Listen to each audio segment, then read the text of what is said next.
Transmission start. Welcome to Where Did the Road Go? Join us as we wander off the path and explore lost history, consciousness, the paranormal, unexplained mysteries, alternative thought, and much more. We are present on the web at wheredidtheroadgo.com. Now here is your host, Soraya. So I'm here with Red Pill Junkie, the returning Red Pill Junkie, who's slightly more awake than usual. I was actually asleep like 30 minutes before. Oh, there we go. And Adam Sayne from Conspirinormal. I'm here, present. How's it going, guys? So my idea for this roundtable is I'm going to throw some different concepts out to you guys, and we're going to see where they go. Okay. And the first one actually comes from, I was listening the other day, and I don't know what show it was. I caught it on YouTube. But they were interviewing Wal Thornhill, who's one of the main people in the Electric Universe idea. And they were talking about space travel, and Wal had suggested the idea that we are, at least in his view, electrically connected to the Earth, and we really may not be able to just leave and go to another planet. And I know there have been studies done that show that astronauts definitely have some health issues when they get too far away from the planet. So my question to you guys is, do you think that we're going to find that as being an issue, even if it's not electrically, that we're somehow connected organically with the Earth, and trying to go to places like Mars might actually have severe health consequences? Well, let me go. Adam, you want to go first? Oh, no, yeah, go first. Oh, thank you. Well, I don't know about that. I do know that even if you discount that possibility, the idea that Mars has a different gravity than Earth will definitely be an issue for people who might try to be there for long periods of time. I remember reading one of Arthur C. Clarke's novels some years ago about how difficult it will be for humanity to try to establish itself across the solar system, in places like, for example, Venus, even Mercury, the moons of Jupiter, because of gravity. To the point that, people who were born in Mars or were born in maybe a station in Venus will never be able to visit Earth for more than a few days. Gravity itself will be one of reasons by which humanity will divide itself, in a very dramatic way. There will become several species. Martians will probably become humanoids that will be taller than us because the gravity is lighter. I don't know about if we manage to terraform the atmosphere, but it still will be, probably with a low content of oxygen, so they will probably use some kind of breathing apparatus. So I don't know if you guys watched the movie Interstellar. Yes. But, I thought it was really interesting because it really showed how, going to another planet is going to be really tough. Going to try to stop becoming an interstellar civilization is going to become way tougher than we, had been led to believe because of science fiction versions, that are too optimistic. Like, for example, I don't know, Star Trek, Star Wars. You see people going to different planets. As is like, okay, well, here's a desert planet. Just hotter. Or everybody speaks English on every planet, right? Yeah, exactly. And nobody complains and saying, "Oh man, the gravity here is killing me, man. My sciatica." Yeah. That's true. You never see that on sci-fi shows. It's never like, oh man, this is heavy here. I know Hyperion, when Dan Simmons wrote Hyperion, he had different races of humans that had adapted differently to where, like heavy gravity planets, they were much stronger, but they were also shorter and stockier because of the gravity, but they were immensely strong when they were outside of that gravity because they had adapted so much to that gravity. I would think that going to Mars would probably not be as huge a deal, since it's, if we're talking about, now I'm not very familiar with the electric universe theory, but if we're talking about somewhere that's maybe like in proximity, maybe we'd still be in some decent proximity to Earth. Maybe if that theory were true, that it could still work out. But I would think Mars would be, the gravity besides, and the fact that it's mostly a carbon dioxide atmosphere, that, if we were to go there, I don't think we would have as much of a problem adjusting to it eventually. Now, being that that's the only planet, honestly, in the solar system that's even remotely, or even could remotely be habitable, we'd have to at least somehow give it a try. Like Venus, if you go to Venus, you're going to end up crushed by the enormous pressure, and I would think Mercury would be completely uninhabitable. So I would see Mars as probably the only option. But yeah, when you're going out into space, as they say, that extended period of times where the astronauts' muscles will begin to atrophy and they'll start having all these problems. Yeah, that would tend to be a concern. And then we don't really know, too, what the effects of the gravity on Mars would be on someone's body, since we've never actually been there physically. Right. Well, I would think, if you look at the concept of Gaia as the Earth is one organism, that we may actually find that we have weird health issues if we try to leave that organism. Yeah. Okay. It's a possibility. It's a possibility. You guys remember, obviously, this one of the classics UFO encounters from the 1960s. One with Mr. Joe Simonton, the celebrated alien pancakes guy, right? Yeah. I think about that episode a lot, how there's these weird Italian-looking guys, according to him, and one of them motioned him to make him understand that they wanted some water, right? And he goes and fetch some water from the kitchen. He returns. He sees one of those people cooking something inside this weird craft, some kind of a flameless grill. So then he also motions and with gestures tries to make understand that he wants to try some of that, in return for the water, fetch, good trade. So they give him that, and they depart. He tastes one of those. He feels tastes like cardboard. He keeps one and gives one to the Air Force Project Blue Book to be analyzed. They discover that is nothing really strange about it. There's no alien compound. It's there's just made out of one of the things that they discovered is that it lacked salt, among other things, something that Jacques Vallée points out in Passport to Magonia. But my point is this. My point is that you have these alleged alien visitors who apparently didn't even bother to, bring enough food, or water during their travels.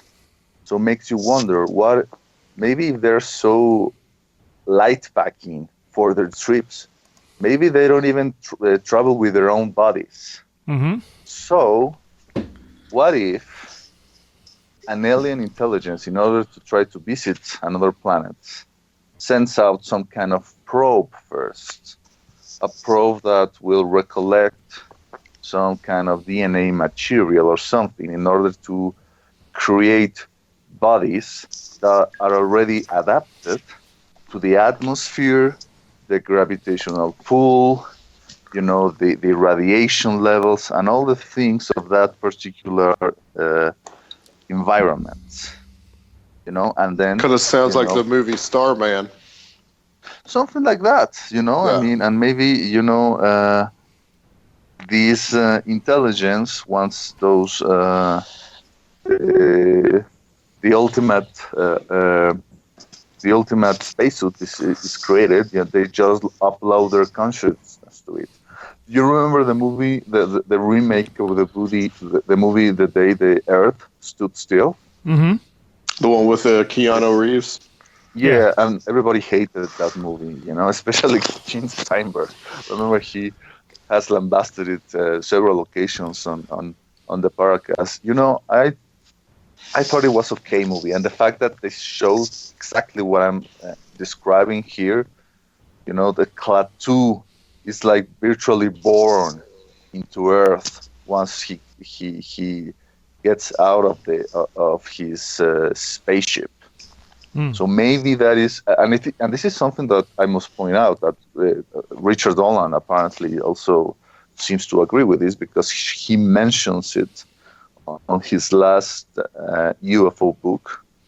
The idea that maybe this is one of the reasons why the entities look either human-looking or maybe even reptilian-looking, because maybe, for some reason we don't comprehend, they also utilize the DNA of other species, not just humans, not just mammals, So maybe that's an idea, that maybe that's one of the things that we might do in order to become an interstellar spacefaring civilization. The idea of tweaking and using DNA engineering in order to grow bodies fit for a new biosphere.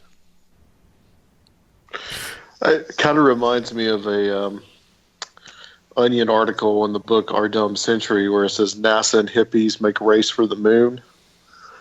The idea that you can mentally project yourself and create a physical reality on another world, that's an interesting thought, Red Pill. Mm-hmm. Mm-hmm. And technology as well. And that brings us to one of the other things I wanted to throw out there, the idea of being able to transport ourselves, like in Star Trek. What are the consequences of that? I mean, I guess in Star Trek they kind of just go with the materialistic model of, you who you are is built into your atoms, and so you transfer the atoms from one place to another. But I wonder, like, if we did that, if there is such a thing as a soul or your consciousness that is separate from the body, does it go with the body? Yeah. They kind of played on that in the Next Generation. Remember where this will show my geekdom here, but Riker was, he got beamed back up, but there was a malfunction and left like a copy of him on another planet. So this other Riker had all these new memories because he'd been stuck on this planet for a while, and they found him, and then he went on to become a totally different person. So at that point, do you have like a bifurcation of souls, And I think with Star Trek, like I said, they didn't go with that spiritual concept, so that's how they got around it. Sure. But it's one of those things that always bug me. It's like you see this happen, and how would you know? How would you know that it's really the same person on the other side? They may seem and act like the same person, but maybe that person's gone. Right. Sure. You've created a new consciousness with the same body. Yeah, exactly. Yeah. A consciousness. Yeah, it seems like there was a movie like that. That was like a horror movie, and I can't think of it though right now. But it sounds very familiar to me. Like there was some movie that had that same kind of idea. Well, like they transported something, and but it came back as different. Something like that. Now that you say it does sound familiar. Yeah, yeah. Well, there's Arnold Schwarzenegger, The Sixth Day. There's the idea of the clones, and they get like uploaded with the memory of the guy just at the moment of death, or just the latest memory, like download. Mm-hmm. You know, I remember, well, a spoiler alert for this one, the villain of the movie, knows he's dying, so he creates one last clone of his. And the clone is just like, preparing the guy, to try, almost like, discarding the body, but the guy is still alive. And he's saying, wait, aren't you going to wait until I die? And the guy, so, well, will you wait? And that's when you realize, okay, so this new clone's supposed to be like a exact facsimile of the villain, but he's just a copy. He's a different person that happens to share his memories up until that moment, but will create new memories, right? From that point or onward. So it's complicated. Well, how do we? Sorry, Raphael. How do we deal sure. how do we deal with twins though? Because like when you think about it, they're essentially clones, although not perfect clones. But in so many ways, twins share a lot of the same emotions. They know when the other one is. They know when the other one is hurt. They can have their own secret language with each other. There's even been twins that have been separated that have had the same experiences. Mm-hmm. Weird stuff like married a woman with the same name, and all that kind of weirdness. So, I mean, are you dealing with one soul within two bodies? Or are you dealing with souls that are just that are maybe connected to each other in a much deeper and more profound way than they usually would be? Well, they also did that study, and I'm pretty sure we talked about it on the show at some point, where they would have someone's close friend in the other room, and they'd be monitoring their EEGs, and they would have someone see a shocking image or something, and they'd notice a little bump in the friend's brain waves. Yeah. And it was really tiny, but it was significant. And so you figure if that's what you get from just being friends with somebody, the twin thing is a million times that. Right. Sure. The thing is that I personally ascribe to the idea that all of us are just one single consciousness experiencing reality, through different vantage points, given by our different, bodies. Sure. So that's the way I resolve it. I mean, in the end, it doesn't matter because it's just one consciousness. Yeah.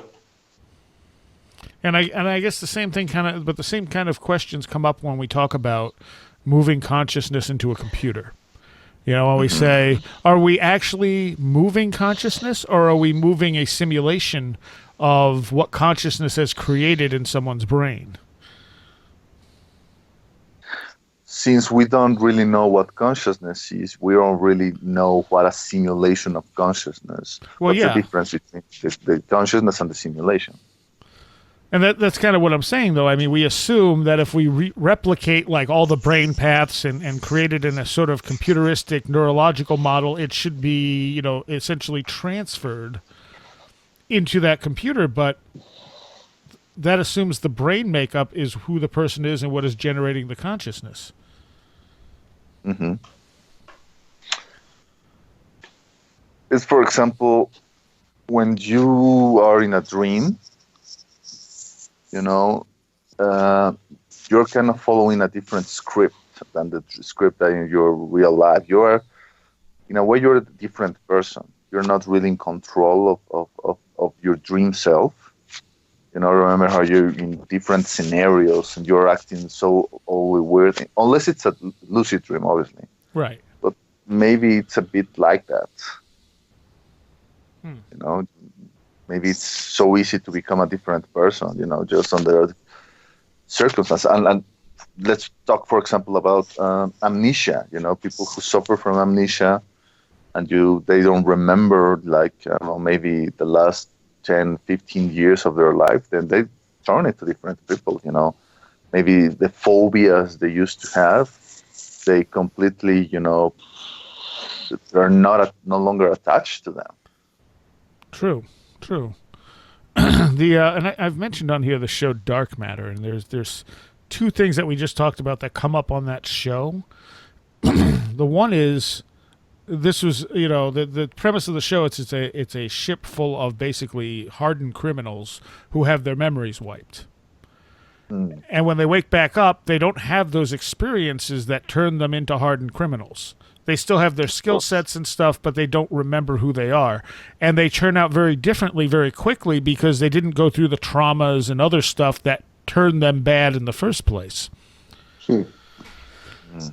So, it goes to that question of how much is in genetic makeup and how much is, experience. And the other thing they have in there, one of the things they do is they have a way to transport people, not like a transporter, but what it does is it sends their consciousness from their ship to a clone in another ship. Yeah, that's kind of similar to the Cylons in the new Battlestar Galactica, right? Yeah. The whole idea of resurrection and how they would die and they would wake back up in a different body. Yeah. And in this one, though, like if they have to return to that pod, they can have experiences in the clone, but they have to return to the pod to kind of upload back into the initial person to have those memories. Since I already mentioned Jacques Vallée and Passport to Magonia, Vallée also mentions the story of this medieval mystic by the name of Facius Cardan. He was a very interesting guy, was something, an alchemist, a polymath.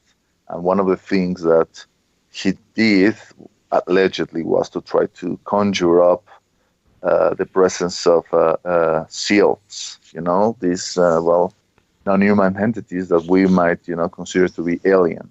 So he conjures the seals and he starts to ask them questions, and one of the questions is about the afterlife.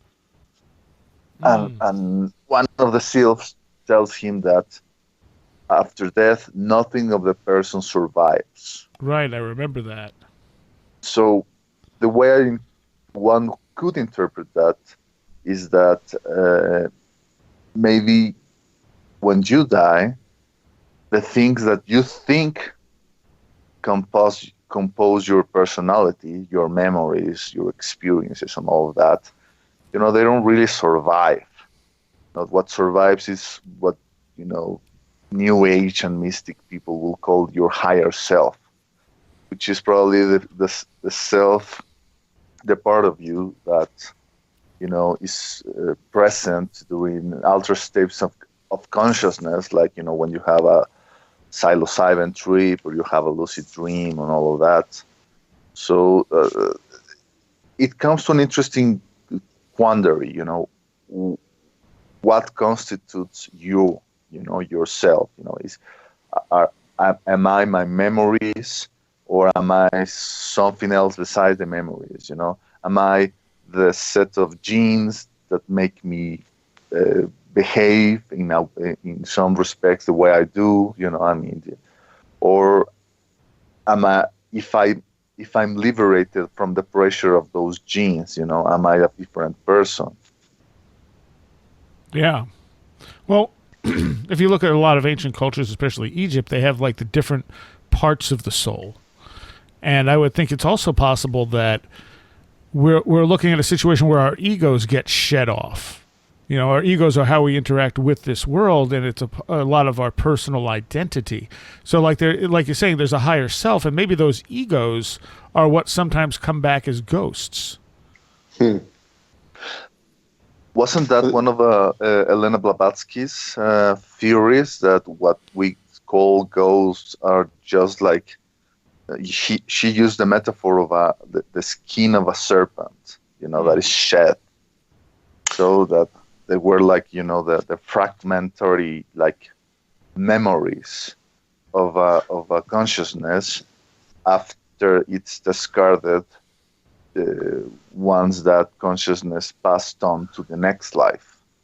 So, right, I think that the Egyptians had a concept like that, didn't they? Because didn't they say that the three-part division of the soul, I don't remember which one it was, but they said that one of those, I think, could roam the earth as a spirit. But then you had the higher self that went on to the underworld or whatever. And see, and that makes, to me, that kind of makes sense, that there's multiple parts of us, that we're not just us, because we do have, I mean, anyone who's worked with magic or had even paranormal experiences or altered states, you get that feeling of being in connection with something that's you but not you.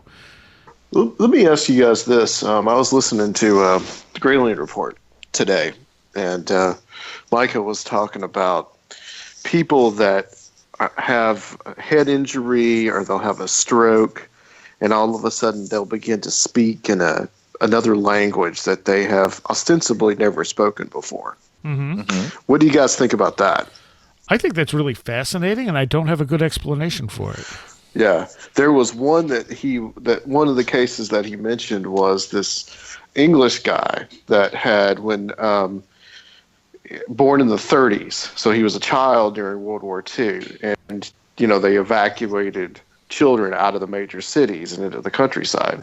Well, he went to Wales, and he was there, I think, for a few months, but he was surrounded by the Welsh language. But he never actually learned how to speak it, but he was around Welsh speakers. Mm-hmm. Well, fast forward, he goes back to, I guess, London. He goes back to the city, and he's an older man, and he has a stroke watching television.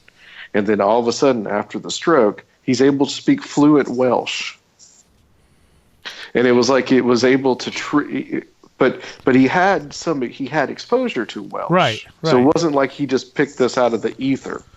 But it was like it triggered this part of his brain where Welsh resided, and he was all of a sudden able to speak fluent Welsh.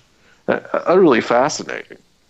Oh, yeah, and there's a lot of cases like that where there is no good explanation, where like that has a decent explanation because he was exposed to the language. It's weird. It seems unusual, but it's not totally impossible that he picked up enough and parsed up enough that his brain was his subconscious was able to make sense of it, even if he didn't realize it had done that. Right. Sure, because a more esoteric explanation is that the guy, used to speak fluent Welsh in a previous life. Sure. Yeah. So the head injury managed him to tap into, the life experience of that previous life, so he managed to speak in that language. Well, probably as a child, he was probably about to the point where he was about to go over the line to where he was going to start speaking Welsh. But it's just that whatever happened when he had to go back to the city and he wasn't around it anymore, he thought he forgot it. And I know from firsthand experience that, having a child that came here from another country that didn't speak English and then learned English, I mean, kids soak it up like a sponge. They learn so quickly. And it's like it is almost it's almost subconscious the way that they learn. Mm-hmm. It's pretty amazing. Well, back in the late 90s, I was watching a lot of Japanese wrestling. And it was Japanese wrestling from Japan, so it was all in Japanese. And I can only imagine. And so I would watch it, and one day I'm at work, and these couple of Japanese guys come in. And the one guy couldn't speak any English, and he just starts speaking to me in Japanese, and the other guy goes to translate, and I answer him, not realizing that I understood him.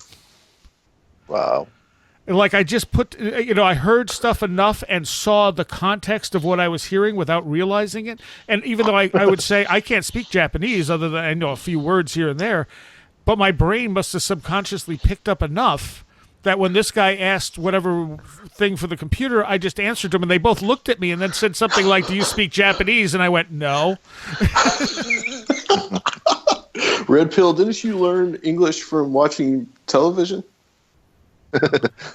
Well, not really. I mean, I did attend always good schools where they had always English as a second language, so there's that. But the real kicker for me was listening to old episodes of Mr. Rogers' Neighborhood. Okay. So that's what, I used to train my ear into trying to really get into the rhythm of English, and then I progressed from that, and then if you're as crazy as I am, you manage to learn English by by having imaginary conversations in English. Well, that makes sense. Yeah. It does make sense. Having a wife that's from another country, I can tell you that when she was still kind of learning English at a certain point when we met, and I remember sleeping right next to her, and she would say something in English, and it was like it was encoding itself into her mind. Yeah. It was a very interesting process. And what you mentioned there too, Red Pill, about the past lives thing, that could explain some of it, because I remember seeing something like Arthur C. Clarke's Mysterious World or whatever that show was, and talk about this woman that apparently could speak in some old French dialect or something, and they were I guess quote unquote debunking it and saying that it was some kind of, that she had probably read this somewhere. And the thing is that that's so amazing in and of itself, that our brains could be that, like, we just store all this information and it can just come out at the weirdest times. That's fascinating. Absolutely. I can also tell you that as someone who is relatively fluent in two languages, I can say that I perceive how I am or how I behave when I'm speaking in Spanish and when I'm speaking in English, and it's almost as if I'm two different persons. It's a fascinating process. A friend of mine, a guy who I met last year, is a very famous author, Christopher Ryan. He has a fascinating podcast called Tangentially Speaking. So he's married to this woman who speaks several languages, not just English, but also Spanish, Catalan, Portuguese, God knows what else. And he says that he's almost feels like he's married to 5 different women, depending on the language his wife is using at the time. So in a sense, it affects your consciousness depending on how you're thinking about language. Sure. Yeah. I mean, language is a way that you use to I don't know, not only perceive the world but interpret the world. The language that I've been exposed to the most, besides English in my life, has been Brazilian Portuguese, and I see I totally see what you're saying there, because like concepts are completely different. Like you have concepts in one language that are just not there in another, and it's like it's just a way of it's almost like a way of thinking differently in some ways. And then also too, idiomatic expressions are another part of that, because there's things that my wife will say in Portuguese when she translates them to English make no sense. Absolutely true. Absolutely true. And when you have to think about it for a little bit, right? You have to think about it. Like, for example, she'll say, if you don't do something right or you do something halfway, she'll say, you do it like your nose. And all she's doing is she's translating that from Portuguese. It's a igual su nariz. To her, that makes sense, but it makes absolutely no sense in English. So I have to like explain that to me, what that means, because I don't understand that. I became a really, really big fan of Grant Morrison, and a year ago I purchased the complete edition of his comic book series, The Invisibles, which I cannot recommend highly enough. I mean, Grant Morrison is one of those guys who is like Alan Moore. He's not only a great writer, but he's also a practicing magician, and he seems to have, in my mind, a really better grasp of many of the things that we discuss here in the paranormal realm, that the so-called investigators, who come up with these theories that are so boring, and so, so sci-fi, B-movie oriented. But anyway, in the series The Invisibles, he discusses the idea of glossolalia, speaking in tongues, as the primordial language. Because he makes the argument that glossolalia obviously in a way is nonsensical language, but maybe as a primordial language is something that it conveyed the meaning that each person needed depending on their own subconscious. You know what I'm trying to say? Yeah. That, okay. Right. So Right. it's one different, it's a single source, but gets a different meaning depending on the person.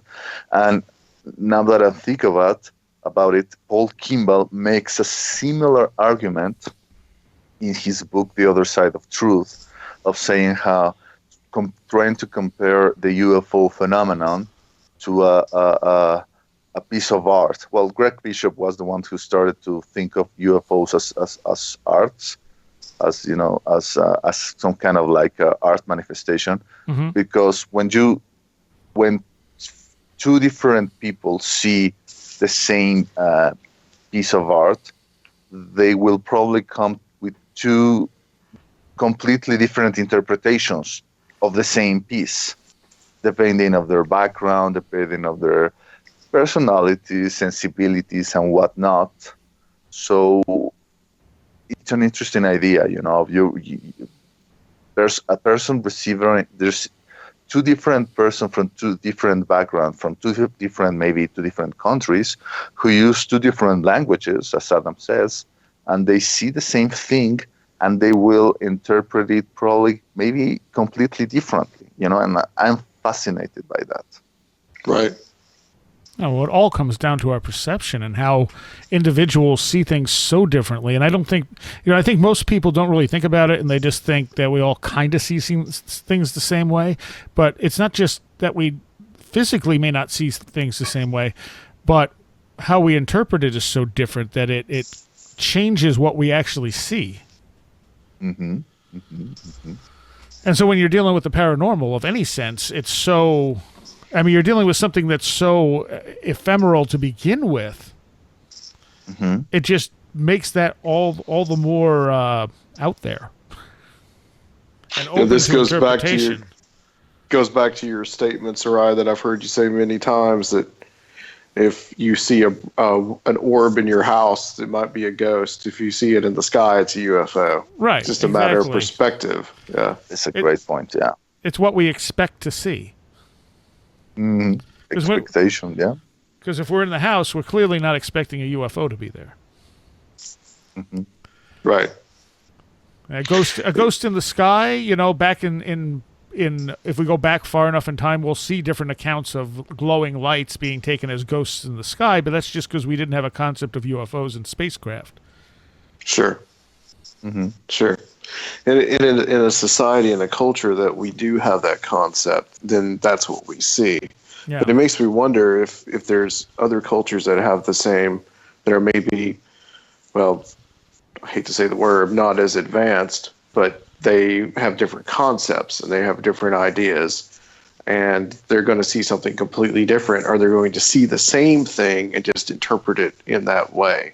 And we could just be doing that. We could be doing the exact same thing, right? We could be seeing something and think that that's a spacecraft from another world. But in reality, it's something completely different that we have no concept of. Yeah, and I think that is the ultimate answer behind UFOs. It's that something we have no way of parsing into our reality. Yeah. Yeah. Yeah, and maybe the phenomenon needs that interpretation, needs that expectation in order to manifest itself into our reality, choosing that particular, form. I don't know. I keep getting back to the idea that Ray Bradbury with the Martian Chronicles got it so right in many regards with some of those short stories. There's a story of the Martian who appears in the house of a family who lost their son, so appears as their long lost son. They're so happy to it, but then their father takes the son into town, and then it's a big mess, because then the Martian transforms into the wife of a man who lost his wife. Oh yeah. The husband. I remember that story. Of Yeah. a woman who did. Yeah. And the poor Martian couldn't help itself. He was subjected to the expectations of all those people. It's almost as if, it was powerless to the way those people wanted it wanted to see it. Ripil, I'd like to ask you what Mexico is a big UFO hotspot, but Yeah. are the conceptions of it? Is there a slight difference between you would see the concept of UFO in the United States as opposed to UFO in Mexico? It's a very good question. Yeah, like you said, Mexico is a big hotspot of UFO activity that probably was interpreted very differently before the modern concept of UFOs arrived. For example, I don't know. Let's take into consideration the apparition of the Virgin of Guadalupe. In the 16th century. This is Jacques Vallée talks about the apparition of Fatima, one of the most important UFO events in the world. Whereas I will also posit that the apparition of the Virgin of Guadalupe, if you want to interpret it, that's also a UFO kind of encounter, was probably more important because it managed to shape a whole country, in this continent. This encounter of this Indian, Juan Diego, with this lady that appeared to him on top of the Tepeyac Mount, and asking him to perform a certain task of him, just like the lady who asked Lucia and the other two little shepherds, and it's interesting. Guadalupe is many people say, well, that's a Mexican name, right? Well, yes, but it's also actually has an Arabic root. I think it means hidden river, and you get into the concept of paranormal activity surrounding bodies of water, especially cavernous, subterranean, bodies of water. But anyway, getting back to your question, I think that what I perceive in Mexico is a more of a readiness to accept the idea of an alien presence in our planet. That sure, why not?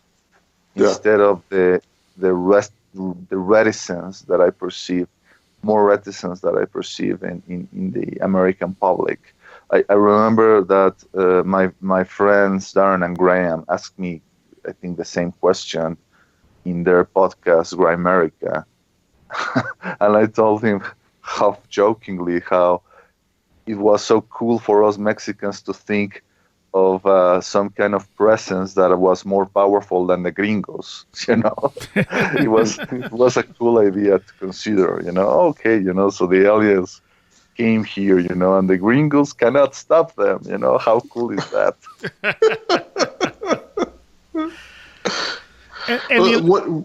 Go on.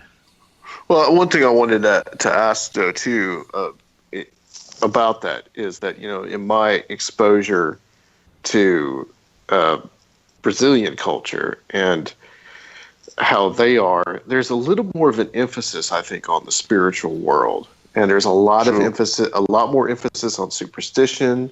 There's a True. lot more emphasis on practices like, well, they have their own version of voodoo, which is called Macumba. There's even the most rational person still has this kind of irrational fear of these things there. And they're much more, I believe they're much, in some ways, much more in tune with the spiritual world. So is there a little more of that aspect to the UFO phenomenon in Mexico? I think so. Yeah, I think that there is no problem in trying to mix together those things. The spiritual side and the well, some people still think, most people, I guess, think of the UFO phenomenon as extraterrestrial in origin. Right. But how somehow it managed to make sense.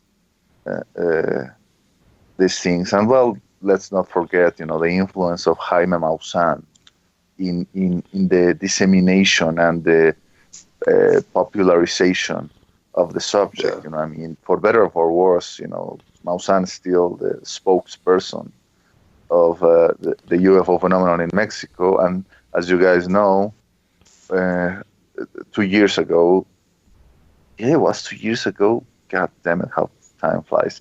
I went to the National Auditorium to see the infamous Roswell slides. You went to that, huh?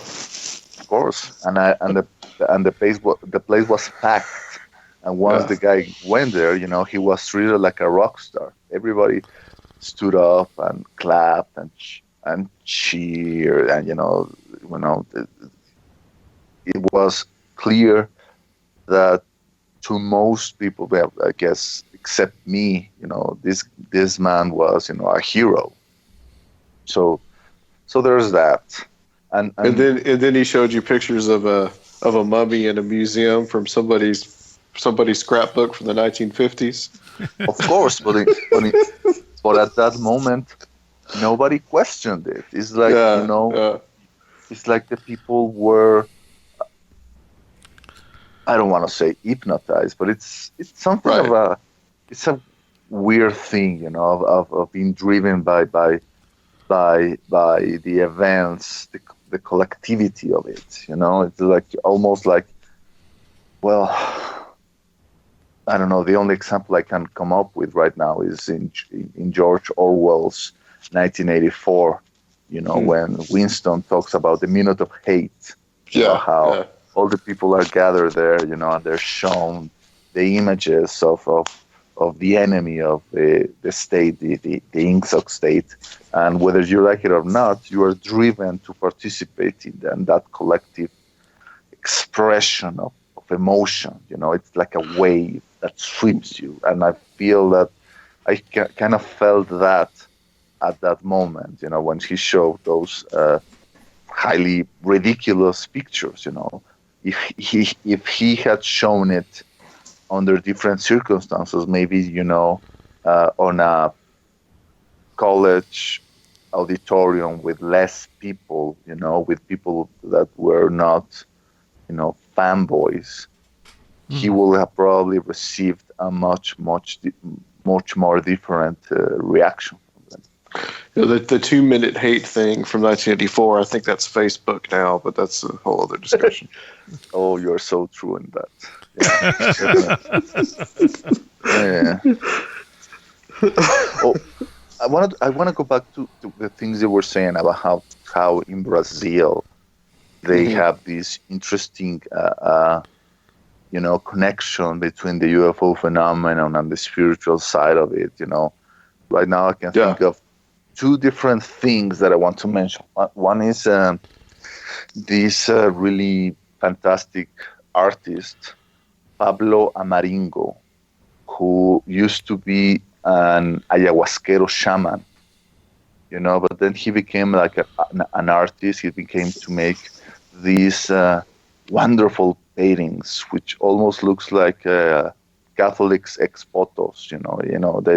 They're full of color. They're full of this intricacy of imagery that were obviously inspired by his ayahuasca visions. And in many of those paintings, he used to include what to our Western minds look like UFOs, like flying saucers. Mm-hmm. And people will ask him, Pablo, why are you painting those flying saucers there? And he will say, well, those are not flying saucers. Those are like the vessels the spirits use in order to traverse from the spirit world into, the material world. And that's a fascinating, a point there. And also how in Brazil, the spiritualist church still has a lot of followers.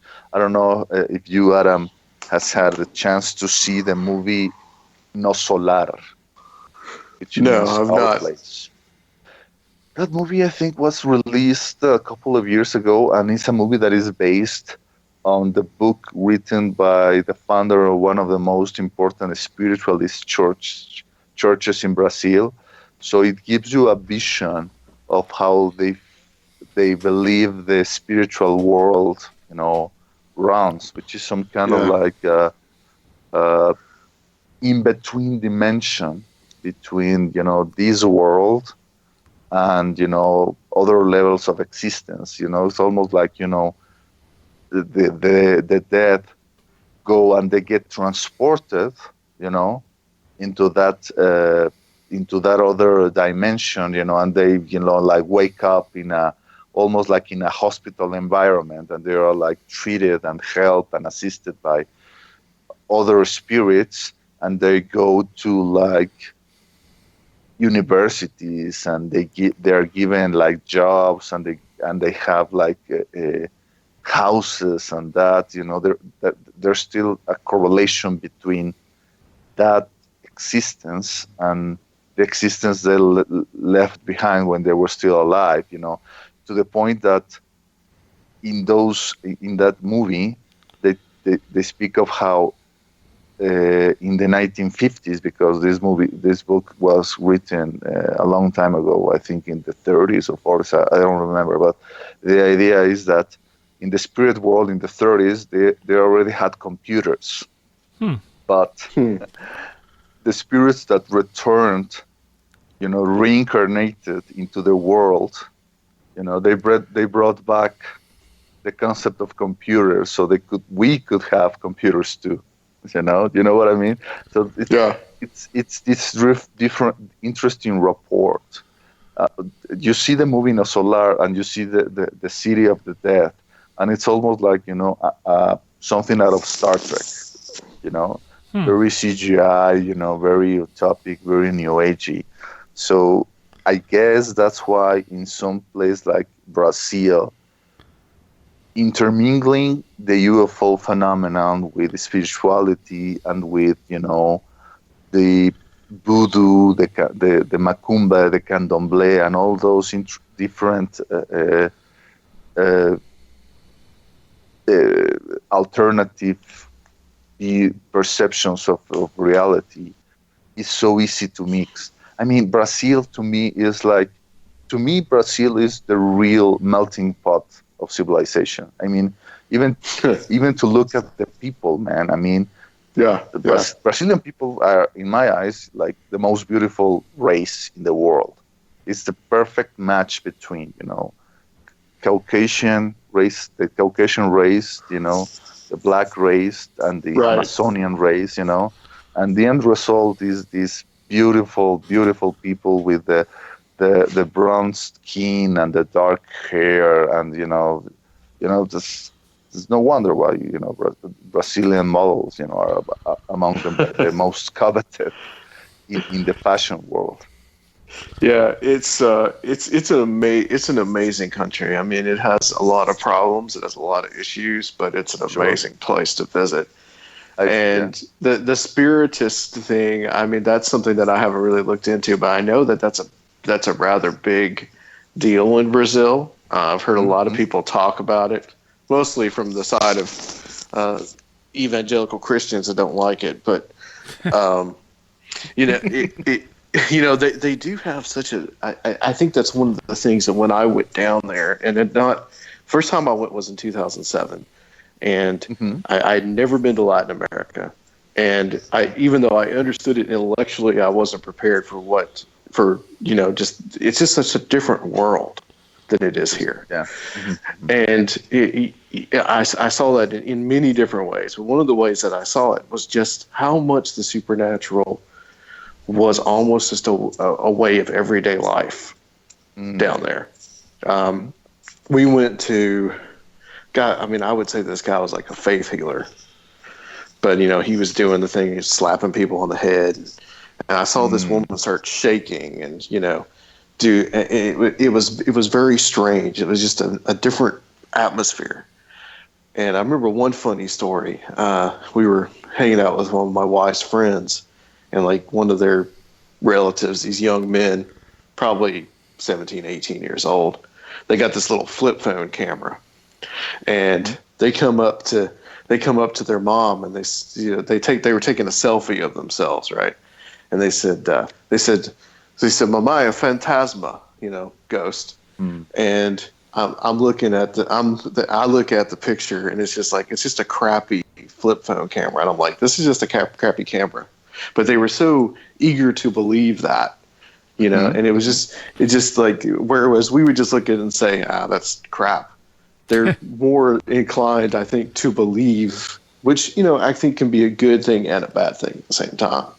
So yeah, you're right. There is definitely we talk about concepts again. There's just so many different concepts down there in that country. You look how active they are with protesting things and standing up to their government. Here we just vote for Donald Trump. Sorry, I said that out loud. I know, yeah. They feel so alive, Brazilians, right?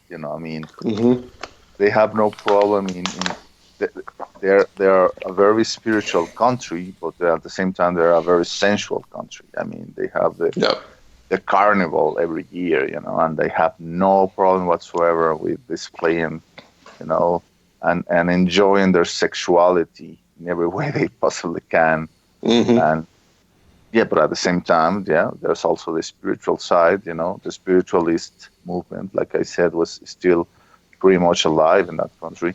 I remember how from Brazil we have such fantastic cases, like, for example, the medium Gasparetto, who used to get into trances and who used to paint in the manner of dead masters like, Toulouse-Lautrec and Botticelli and Picasso and God knows who else. And there's also the story of Arigo, who was, a simple, guy who became like a psychic doctor because he used to go into trances. Apparently was possessed by the spirit of this German doctor who died in the First World War, and he managed to conduct operations, using the simplest tools, and not even using, or forget about using anesthesia. He didn't even use the basic concepts to try to sterilize the equipment, and even people who went from the United States, the skeptics who tried to like discredit or find if he was a fraud or not, they returned convinced that the guy was performing something real. So Brazil, what an amazing country. Have you ever been there? No, but I hope that someday I will have the chance, because that's a place that there's a lot of. I'm sure there's a lot of things I would love to see. Yeah, it's an amazing country, for sure. Yeah. All right. Well, I think that's a good jumping off spot. Mm-hmm. And Yeah, as with many of these, we don't really know where they're going when we start. And that's the beauty That's of the fun it. of it. Exactly. So, all right, I thank you both. That was a fantastic conversation. We're not going for 2.5 hours this time. No, we're not going 2.5 hours this time. But Adam, tell people where they can find you. www.conspirinormal.com. conspirinormal.com. And this is or conspirinormal.com. Conspirinormal.podomatic.com. And this is one of those newfangled podcasts, is that right? Yes, something like that.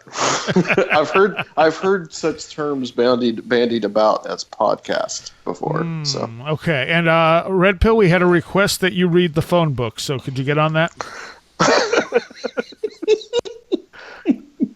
Eroticphonebook.com. Yeah, that's gonna be my next website. All right, thank you guys. thank you, Soraya. All right, and to take you out, we're going to hear Kim Bookbinder, and that's not how it sounds. It's a B-O-E-K binder. And we're going to hear a track called The Drake Equation off her album The Sky Is Calling. You can find her on Bandcamp if you like this. See you next time.